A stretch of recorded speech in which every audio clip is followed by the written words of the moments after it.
So you're thinking about selling your house in New Hampshire and you want to know what the closing costs are. Well, let's break down what the seller closing costs are here in New Hampshire.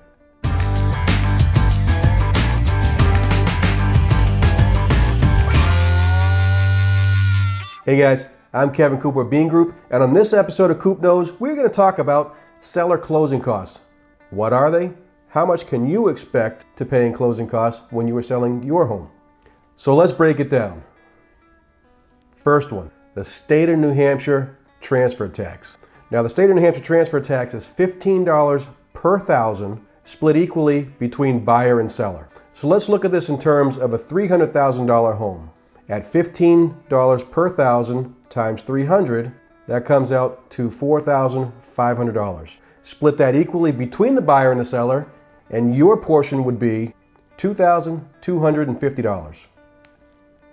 Your second cost are your title fees. There's the deed prep, right? Them preparing the deed to transfer from your name to the buyer's name. And that fee can range anywhere from $125 to $200, depending on the title company. Now, if you have a lawyer on retainer, then you can have them draw up the new deed and have that submitted to the title company for approval.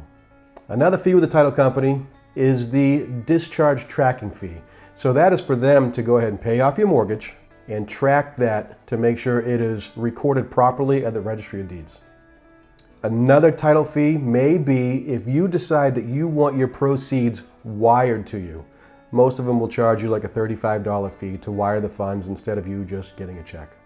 So let's look at the biggest cost of selling your home. The biggest closing costs for you are going to be the real estate professional fees. So let's look at if you were using a traditional real estate brokerage to sell your house. That fee varies from brokerage to brokerage, realtor to realtor, and it averages anywhere from 4% to 6% of the sales price, and that is completely negotiable. So for example, if you sell a $300,000 house and that professional fee is 4 to 6%, you can expect to pay $12,000 to $18,000. And again, that is completely negotiable between you and the brokerage. Another thing you need to watch are some of the national chains that claim they will list and sell your house for 1%. Look at the fine print. That 1% is not 1%. You still need to pay a buyer agency fee, and in their fine print it states 2.5%. And it also states that they will only sell your house for 1% if you use them to buy the next home, and then they credit you that 0.5% back towards you.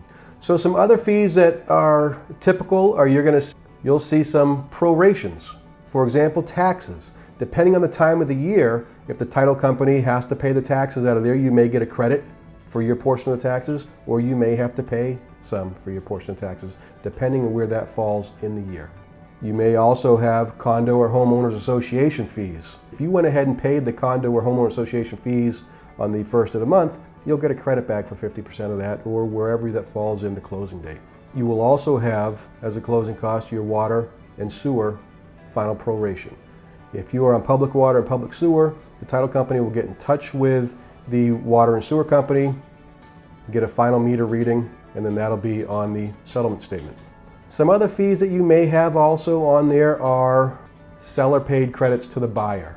For example, if you accept an offer of $300,000 on your home and you're going to credit back $10,000 to the buyer, that'll be a cost on your settlement statement.